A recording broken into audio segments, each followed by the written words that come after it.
हाल ही में सरकार ने आम आदमी से जुड़ी एक अहम स्कीम को लागू कर दिया। यह है रोड एक्सीडेंट्स में कैशलेस ट्रीटमेंट स्कीम। इसके तहत सड़क हादसों के शिकार हर व्यक्ति के लिए 1.5 लाख रुपए तक के कैशलेस इलाज का प्रावधान कर दिया गया है, वो भी बिना किसी कागजी झंझट के। ये इसलिए जरूरी है क्योंकि गोल्डन आवर यानी कि एक्सीडेंट के शुरुआती 1-1.5 घंटे में इलाज के अभाव में सड़क हादसों में हर साल लाखों लोग दम तोड़ देते हैं। इसीलिए ये बहुत ही महत्वपूर्ण स्कीम मानी जा रही है। आज आपकी खबर आपका फायदा में हम करेंगे इसी स्कीम पर चर्चा। बहुत सारे सवाल लोगों के हैं इसके क्लेम से जुड़े हुए और बाकी सब चीज़ों से जुड़े हुए। उन सवालों को भी हम लेंगे सीधे अपने मेहमानों से। पहले आप देखिए रिपोर्ट। मेरा नाम है दीपक डोभाल, मैं लौट रहा हूँ खास मेहमानों के साथ।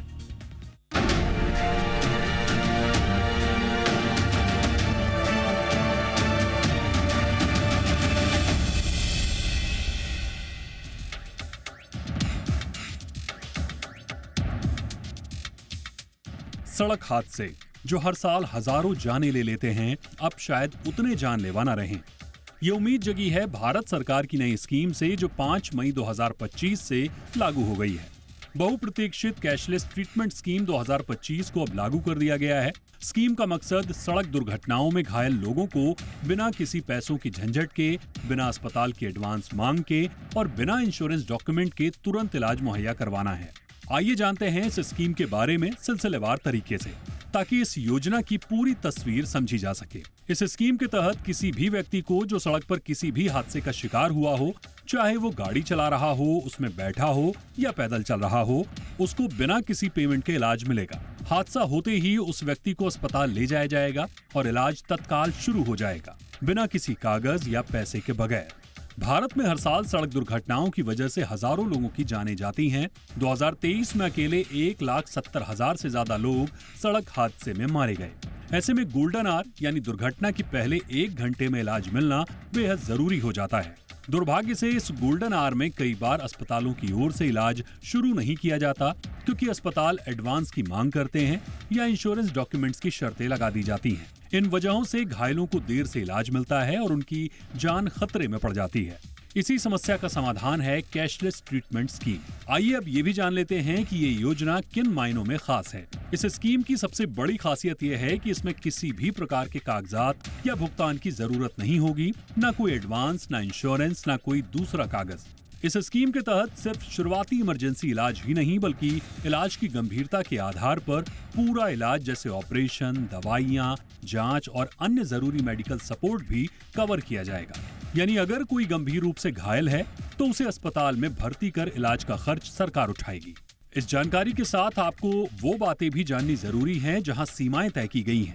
मसलन ये ध्यान रखना होगा कि कवर 1.5 लाख तक का ही होगा और दुर्घटना के बाद 7 दिन तक ही इलाज मिलेगा।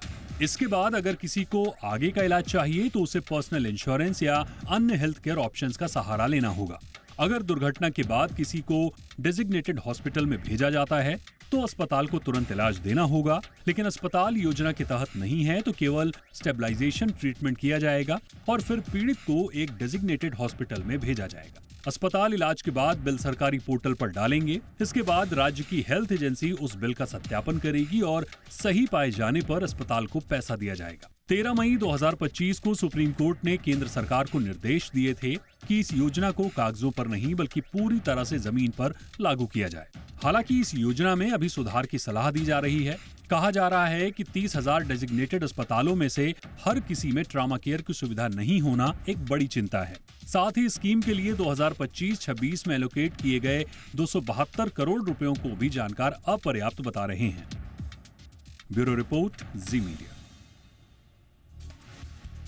खास मेहमान इस वक्त हमारे साथ जुड़ चुके हैं। स्वागत करते हैं डॉक्टर डी.के. गुप्ता जी का। सीएमडी हैं फेलिक्स हॉस्पिटल के। बहुत बहुत स्वागत है डॉक्टर गुप्ता आपका शो पे। हमारे साथ है नीलेश साठे सर, पूर्व मेंबर हैं एडाई के और LIC के फॉर्मर ED भी रहे हैं। बहुत बहुत स्वागत है साठे सर आपका हमारे शो पे। डॉक्टर गुप्ता, चर्चा की शुरुआत आपसे कर रहा हूं और इसकी जो अच्छाइयां हैं और जो ज़रूरी बातें हैं वो हमने रिपोर्ट के ज़रिए अपने दर्शकों को बताई। मैं चाहूँगा कि आप लोगों से बातचीत में हम उन क्रिटिकल पॉइंट्स को कवर करें जो लोग सवाल पूछ रहे हैं। उसमें सबसे पहला तो यही है सर कि 1.5 लाख रुपए तक का ये जो कवर है ये क्या पर्याप्त है? क्योंकि बहुत सारे लोग बोल रहे हैं कि कॉम्प्लेक्स ट्रीटमेंट होते हैं ख़ासतौर से प्राइवेट हॉस्पिटल्स में, उसमें ये संभवतः अपर्याप्त होगा और ऐसे में अगर एडिशनल फंड्स की आवश्यकता पड़ी या फिर दूसरी जगह शिफ्ट करने की आवश्यकता आन पड़ी तो क्या, तो थोड़ा ओवरव्यू दें सर इन जनरल जो एक्सीडेंट्स में जिसको ये ख़ास तौर से मद्देनज़र रख के लाई गई है स्कीम, इनमें कितना कॉस्ट ऑफ ट्रीटमेंट होता होगा? 1.5 लाख पर्याप्त है सर?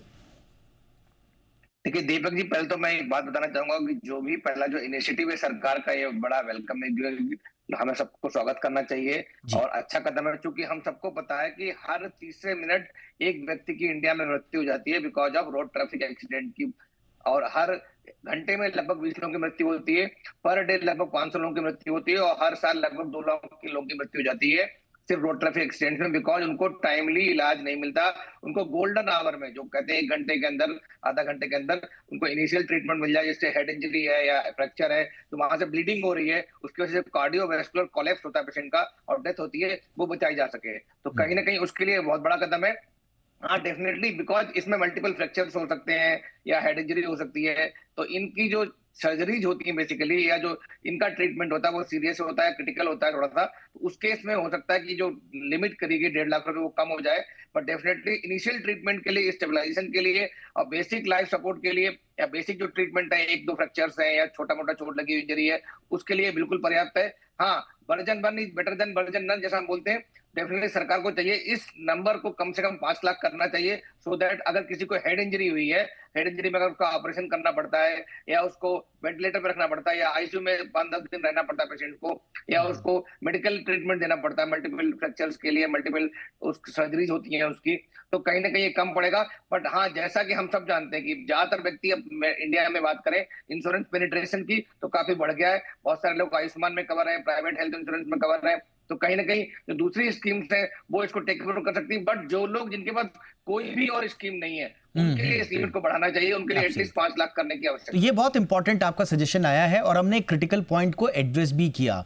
इसमें हमें लग रहा है, जैसा आपने सजेस्ट भी किया है, कि थोड़ा सा इंश्योरेंस की लिमिट को बढ़ाया जाना चाहिए, बट जैसा आपने कहा सर, ये बहुत वेलकम स्टेप है, कम से कम शुरुआत तो हुई है, अब देखेंगे इसमें आगे क्या होता है। बट येस, साठे सर, मैं आपके पास आना चाहूँगा और इसमें जो कहा जा रहा है, ऐसा लग रहा है, अच्छा इस बीच हमारे साथ हमारे खास मेहमान और जुड़ चुके हैं, एलन राव सर जुड़ चुके हैं, पूर्व डीसीपी हैं दिल्ली पुलिस के। सर स्वागत है आपका भी राव सर हमारे शो पे। Sathe sir, coming back to you sir, अब इसमें कहा जा रहा है, ऐसा प्रतीत हो रहा है कि इसमें बिल्कुल कागजी कार्रवाई की आवश्यकता नहीं है, अगर खुदा ना खास्ता एक्सीडेंट हो गया तो आप सीधे हॉस्पिटल में जाइए, कोशिश कीजिए डेजिग्नेटेड में जाइए, नॉन डेजिग्नेटेड में जाएंगे तो कम से कम स्टेबलाइजेशन की तो प्रोसेस आपकी हो ही जाएगी, और बिना किसी कागज़ के और बिना एडवांस एडवांस के। इतना स्मूथ है सर क्या, या कोई चीज़ है जो ध्यान में रखनी होगी लोगों को? नहीं, पहली बात तो ये है कि सही में ये जो कानून बनाया गया है, वो मोटर व्हीकल एक्ट जो था उसमें इसका प्रावधान था। अच्छा। कि गवर्नमेंट ने ये स्कीम बनानी चाहिए, मगर तब तक बनी नहीं जब तक सुप्रीम कोर्ट ने कान खींचे नहीं। अच्छा है कभी आज तो स्कीम बनी है, अब 1.5 लाख पर्याप्त है कि नहीं ये इसकी बात करेंगे बाद में, मगर डॉक्टर साहब ने जैसे कहा कि ये गोल्डन आवर में ट्रीटमेंट की बहुत ज़रूरत होती है और उसके लिए कई चीज़ें करने की ज़रूरत है, जैसे रोड इंजीनियरिंग, ये भी एक बात होती है कि ये इसका मुआवजा लेना चाहिए कि किस जगह पे ज़्यादा एक्सीडेंट्स हो रहे हैं, तो कर्व अगर है तो उसको सीधा बनाना चाहिए। फिर एजुकेशन की बहुत ज़रूरत है, स्कूलों में बच्चों को हम सीपीआर पढ़ाना चाहिए कि जो गोल्डन आवर है उसमें अगर कोई बेहोश हो गया है तो उसको कैसे रिवाइव करना है। एम्बुलेंस की सुविधा होनी चाहिए आसपास, और सबसे अच्छा प्रावधान इसमें यह है कि जो बंदा उसे हॉस्पिटल ले जाएगा उसके ऊपर कोई भी कार्रवाई नहीं होगी। कई बार लोग डरते हैं कि भाई कहाँ झंझट में पड़े यार, एक्सीडेंट हो गया है, जाने दो ना, क्यों इसको उठा के हॉस्पिटल ले जाएंगे, पुलिस हजारों सवाल पूछेगी। तो इसमें यह स्पेसिफाई किया है कि अगर आप पेशेंट को, जो एक्सीडेंट विक्टिम है, उसको अगर हॉस्पिटल ले जाते हो तो आपको किसी भी सिविल या क्रिमिनल आप पे कार्रवाई नहीं होगी, नहीं हो सकती है। इसमें एक दिक्कत ये आती है कि भले ये कायदा जो है ये सेंट्रल गवर्नमेंट का है, मगर ये स्टेट का मामला है। जैसे ये सारा जो इम्प्लीमेंटेशन करना है वो स्टेट गवर्नमेंट ने करना है, और कई स्टेट जो है वो इतने इफिशिएंट है नहीं, तो ये भी एक बात देखने की ज़रूरत है और उसका अमल होना चाहिए। मुझे लगता है कि अब ये कायदा बना है, let us wait for some time. Right. लोगों का उसमें क्या यानी उनको क्या बदलाव दिख रहा है। जो एक्सीडेंट विक्टिम है, उन्होंने अगर कहा कि नहीं नहीं ये बहुत अच्छा हुआ कि देखो मुझे एक्सीडेंट हुआ और तुरंत मुझे 1.5 लाख तक की फ्री ट्रीटमेंट मिली, जब लोग ये कहेंगे तब हम कह सकते हैं कि इसका फायदा हुआ। Absolutely. पेपर पे तो ठीक है, कायदा है, कायदा बन गया है, ये तो सुप्रीम कोर्ट ने आखिर बताया तब कायदा बना है। मगर चलो जो बना है वो बना है, मगर इसका इम्प्लीमेंटेशन जो है वो सही ढंग से होना चाहिए।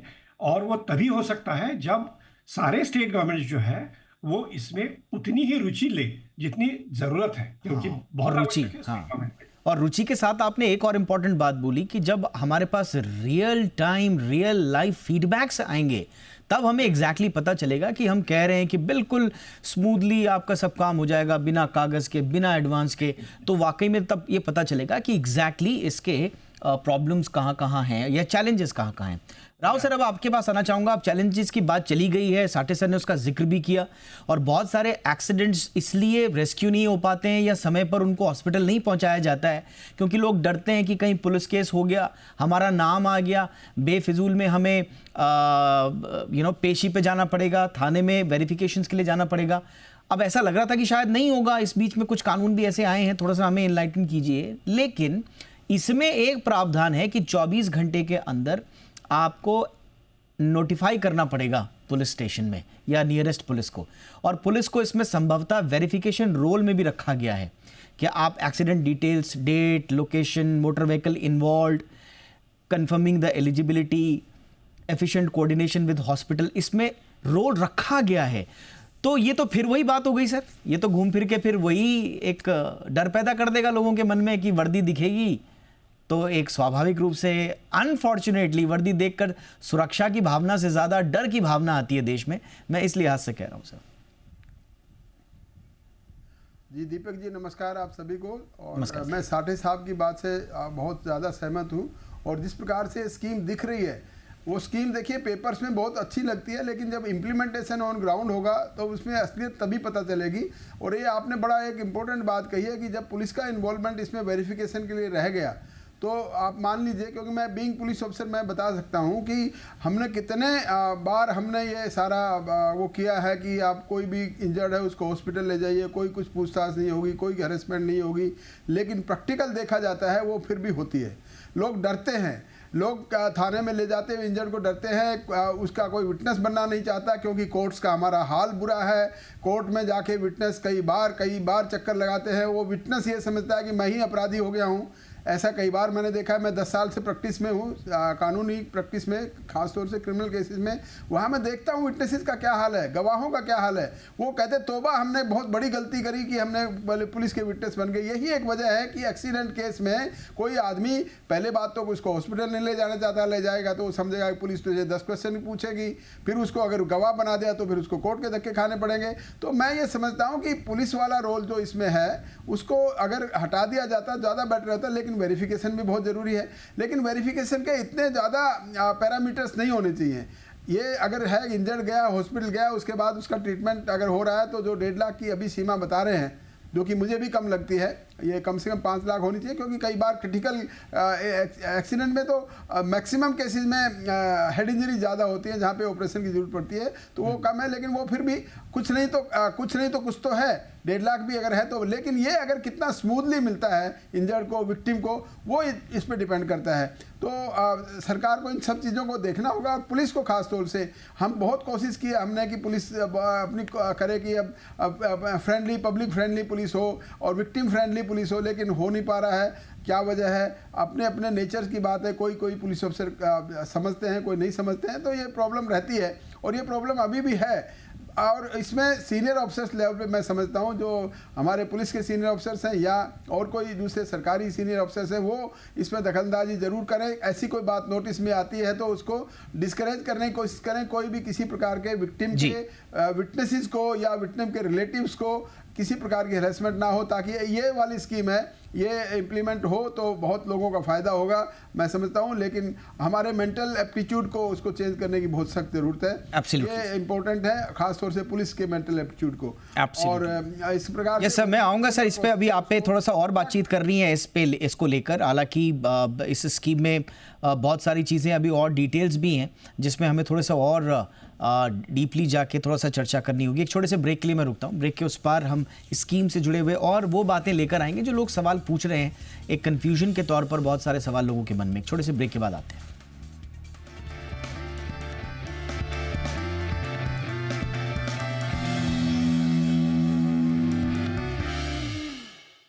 ब्रेक के बाद आपका स्वागत है। डॉक्टर गुप्ता, लोग सीधा सीधा यही पूछ रहे हैं कि अगर कहीं पर एक्सीडेंट होता है इन सच केस, क्या हॉस्पिटल्स डायरेक्टली इलाज करना शुरू कर देंगे सर? जैसा कहा जा रहा है, मैं आई मीन लोग बहुत चिंतित हैं इस बात को लेकर और थोड़े आशंकित भी हैं। तो सीधा इलाज हो जाएगा या हॉस्पिटल्स पूछेंगे कि नहीं अभी तो लोकल थानेदार साहब का तो कॉल नहीं आया, उन्होंने तो हमें इन्फॉर्म नहीं किया कि ऐसा कोई एक्सीडेंट हुआ है, आप इनका एक्सीडेंट हुआ है कि लड़ाई हुई है, पहले आप ये प्रूफ करो। तो ऐसी बातें तो नहीं होंगी सर? दीपक भाई बिल्कुल ठीक कह रहे हो आप। बहुत सारे कॉर्पोरेट हॉस्पिटल्स हैं जहाँ की जो गाइडलाइंस हैं, जो एसओपीज हैं, बहुत ही डिफरेंट होती हैं। वो उनको एसओपीज को फॉलो करते हैं, खास करके जो बिलिंग और फाइनेंस की बात आती है। हमारा हॉस्पिटल एक्सप्रेस पे, हाईवे पे, नोएडा के नोएडा एक्सप्रेस पे बहुत सारे एक्सीडेंट्स होते रहते हैं। पीसीआर पेशेंट को लेके आती हैं। तो नॉर्मली जो मोरल ग्राउंड है, जो आपके एथिकल ग्राउंड है, उस पर आपको बिना किसी सोचे समझे इलाज शुरू कर देना चाहिए। पेशेंट को स्टेबलाइज करना चाहिए। अगर पेशेंट पे नहीं कर सकता या इंश्योरेंस नहीं है तो हर हॉस्पिटल की एक लीगल जिम्मेदारी होती है कि उसको स्टेबलाइज करे, इनिशियल ट्रीटमेंट दे और उसको नेक्स्ट हॉस्पिटल में रेफर करे, वहां तक ट्रांसपोर्ट करे सही से, वहां पे एडमिट करा के तब आए। तो ये हम सबकी मोरल और लीगल जिम्मेदारी होती है, इसको हमें पालन करना चाहिए। हम लोग पालन करते भी हैं, कुछ हो सकता है नहीं करते हैं, उसके लिए मैं नहीं कहता हूँ, बट डेफिनेटली इसका पालन होना चाहिए, पहली बात। दूसरी बात, स्कीम अगर बहुत क्लियर है, कोई डाउट नहीं उसमें, उसकी गाइडलाइन बहुत क्लियर है, एसओपी बहुत क्लियर है कि आपको अगर कोई पेशेंट आता है तो क्या आपकी डेमोग्राफिक डिटेल्स क्या लेनी है, पेशेंट का नेम, एज, सेक्स लेना है, आधार कार्ड लेना है। बहुत बार क्या होगा, उसमें आधार कार्ड होगा नहीं पेशेंट के पास, या होगा तो हम ले नहीं सकते होंगे। तो ऐसे केस में कुछ क्लियर गाइडलाइंस होनी चाहिए कि डेमोग्राफिक डिटेल्स क्या होनी है, कितने टाइम के अंदर इंटीमेशन करना है, पुलिस स्टेशन को कितनी देर में बताना है, कौन सा पोर्टल यूज होगा, एनएचए का होगा, सीजीएचएस का होगा या इसका डिफरेंट पोर्टल होगा। तो वो सब चीजें, रेट्स कौन से होंगे, पैकेजेस होंगे, ओपन बिलिंग होगी।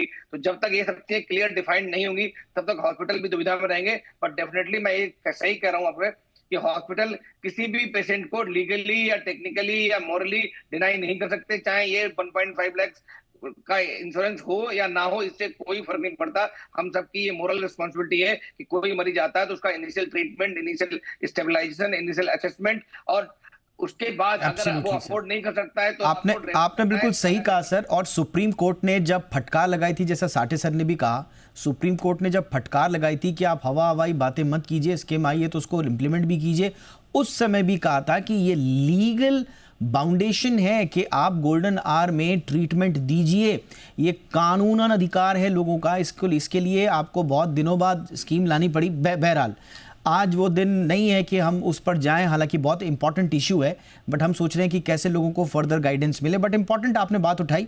जहां तक इस स्कीम का सवाल है, national health authority coordinating agency है डॉक्टर गुप्ता, तो संभवतः उसी के पोर्टल पर ही हॉस्पिटल्स के लिए भी सारी डिटेल्स जाने के प्रावधान है ताकि आप लोगों को भी उसका क्लेम मिल सके। बट बहरहाल साठे साहब, अब मैं आपके पास आऊँगा। एक इंपॉर्टेंट सवाल ये रहेगा, हाँ मैं आऊँगा सर आपके पास।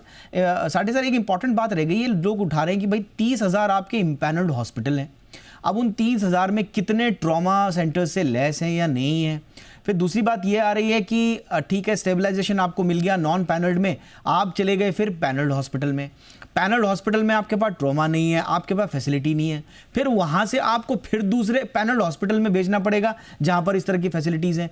तो आपको लगता है सर, जिस अनुपात में हमारे यहाँ एक्सीडेंट्स होते हैं उस अनुपात में हमारे यहाँ इंफ्रास्ट्रक्चर बेसिक रेडी है?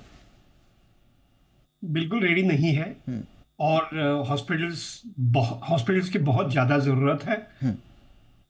और ऐसे हॉस्पिटल्स होने चाहिए जो कि हाईवेज के आसपास हो, जहां तुरंत ट्रीटमेंट मिल पाए। और एक अहम बात यह है कि आयुष्मान भारत में काफ़ी हॉस्पिटल्स एनरोल्ड हैं, मगर उनकी दिक्कत क्या है, कई बार अभी आजकल हॉस्पिटल्स बताने लगे कि भैया हमारे पास तो 4-4, 6-6 महीने तक पैसे नहीं आते हैं वापस गवर्नमेंट से, हम क्यों ट्रीट करें, हमें भी तो खर्चे करने हैं ना। तो इसलिए इम्प्लीमेंटेशन इज वेरी इंपॉर्टेंट, और उसके लिए मुझे तो लगता है कि हॉस्पिटल्स को रेगुलेट करने की बहुत जरूरत है। हॉस्पिटल के ऊपर रेगुलेटर होना चाहिए, क्योंकि किस काम के लिए कितना खर्चा होगा ये कहीं हॉस्पिटल में डिस्प्ले किया ही नहीं है। अच्छा, हो सकता है एक्सीडेंट हो गया, कहीं फ्रैक्चर हो गया। सर एक इसमें चिंता और जोड़ रहा हूं सर, लोगों की 272 करोड़ का प्रावधान रखा है गवर्नमेंट ने 25-26 के लिए। 272 करोड़ सर आपको लगता है पर्याप्त है? पीनट्स, एब्सोल्यूट पीनट्स, ये कुछ भी नहीं है पहली बात। अच्छा, जो 272 है वो भी समय पर हॉस्पिटल्स को रिएम्बर्स होने चाहिए। गवर्नमेंट का पोर्टल होना चाहिए कि किस तारीख को हॉस्पिटल ने क्लेम रेज किया और किस तारीख को उसका क्लेम सेटल हुआ। अब लोगों को पता चलेगा कि भाई हॉस्पिटल सही कह रहे हैं कि गलत कह रहे हैं, कि हमें पैसे नहीं मिलते सरकार से। तो ये ट्रांसपेरेंसी क्यों नहीं लाते हो? एक पोर्टल डेवलप कीजिए कि जैसे भी हॉस्पिटल में कोई आएगा उसके सारे डिटेल्स वो पोर्टल पे डाल दो, और ये पोर्ट कर देगी नेशनल हेल्थ एजेंसी, और उसके ऊपर फिर क्या ट्रीटमेंट दिया, कितना खर्चा हुआ, और फिर पैसे कब मिले हॉस्पिटल को। अच्छा, इसमें देखिए सर एक इन्वॉल्वमेंट क्या है, मल्टीपल एजेंसीज का इन्वॉल्वमेंट है, जो अच्छा लगता है, सुनने में बहुत अच्छा लगता है कि मल्टीपल एजेंसीज हैं, लेकिन जो जितना क्लटर हो जाता है फिर ये, अब आप देखिए कि 17 मेंबर की स्टीयरिंग कमेटी बनाई गई है जो कि रोड ट्रांसपोर्ट सेक्रेटरी के अंडर में होगी, जो कि इम्प्लीमेंटेशन का स्कीम का देखेगी। अब इसमें नेशनल हेल्थ अथॉरिटी भी है, इसमें आपके मतलब हेल्थ डिपार्टमेंट से लोग होंगे, इसमें ट्रांसपोर्ट डिपार्टमेंट से लोग होंगे, इसमें लोकल पुलिस इन्वॉल्व है। इस बहुत अच्छा होगा कि अगर इन 17 लोगों में बहुत अच्छा कोऑर्डिनेशन हो, लेकिन ऐसा ना हो कि मल्टीपल एजेंसीज के चक्कर में ये सारा पचड़ा ना एकदम खिचड़ी ना बन जाए। राव सर, प्रोसेस स्मूथ हो, डीक्लटर्ड हो, और पुलिस की भूमिका बिल्कुल स्पष्ट हो। अभी पुलिस की भूमिका ये स्पष्ट नहीं है कि वो लोग रोड एक्सीडेंट को हॉस्पिटल को रिपोर्ट करेंगे तब हॉस्पिटल एक्शन लेना शुरू करेगा, या जैसा कि लिखा गया है कि दे विल इंश्योर के ट्रीटमेंट मिले, या पुलिस वाले जाकर घायलों के साथ दिन भर ये देखते रहेंगे कि इसको ट्रीटमेंट मिल रहा है या नहीं मिल रहा है। अब उसके ऊपर एक अतिरिक्त जिम्मेदारी भी आ जाएगी। तो अभी ये क्लियर नहीं हो रहा है सर, इस पर कैसी क्लैरिटी आप अपेक्षा करते हैं? देखिए, क्लैरिटी बहुत ज़रूरी है। खासतौर से ये मैं एक बड़ा क्लियर कर दूं कि इसमें पुलिस के लिए इम्पोर्टेंट नहीं है। जब जो ही कोई रोड एक्सीडेंट का विक्टिम हॉस्पिटल में जाएगा तो डॉक्टर्स की और उस हॉस्पिटल की ये जिम्मेवारी है, जैसा अभी बता रहे थे डॉक्टर साहब, कि वो सुप्रीम कोर्ट के आदेश भी हैं कि उसको रिफ्यूज़ नहीं कर सकते किसी भी, मतलब आप समझो पैनल हो या अनपैनल हो, चाहे तो कोई भी प्राइवेट हो या सरकारी हो। सरकारी तो खैर करेंगे नहीं, लेकिन प्राइवेट हॉस्पिटल की भी ये जिम्मेवारी को कोई भी विक्टिम को ट्रीटमेंट देने से मना नहीं करेंगे।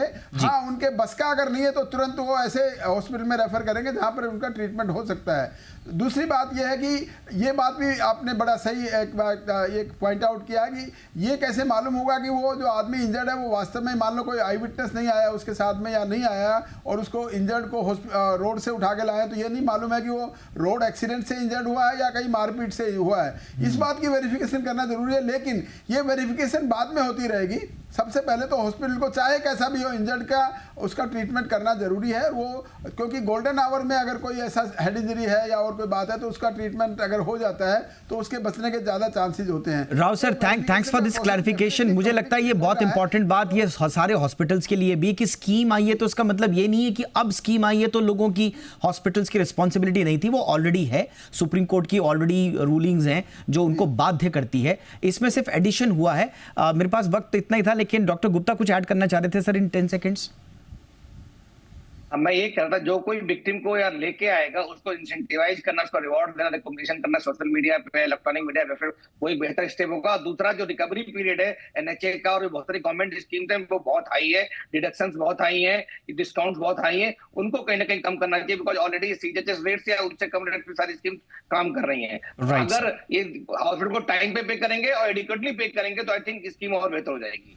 मुझे लगता है जहां से साठे सर ने बात शुरू करी थी, डॉक्टर साहब ने भी बोली और राव सर ने भी बोली, हमें कुछ टाइम वेट करना होगा। देखते हैं, हमारी पूरी शुभकामनाएं हैं सरकार के साथ, एजेंसीज के साथ, कि ये स्कीम बहुत अच्छे तरीके से इंप्लीमेंट हो। लेकिन शुरुआती 3-4 महीने वेट करना पड़ेगा। देखते हैं कि कौन कौन से चैलेंजेस आते हैं और फिर एक रिव्यू हम जरूर करेंगे और हमें उम्मीद है कि सरकार भी इस पर अच्छा काम जरूर करेगी। हम सब चाहते हैं कि रोड एक्सीडेंट्स में लोगों की मौतें ना हो, खास तौर से जो अवॉइड की जा सकती हैं, मृत्यु और फैटल एक्सीडेंट्स में जो इंजरीज हैं उनको हम अवॉइड करें। बहुत बहुत शुक्रिया आप तीनों का sir. Sathe sir thank you so much sir. बहुत बहुत शुक्रिया doctor Gupta, Rao sir thank you sir. Show में इतना ही, अपना ख्याल रखिएगा। नमस्कार।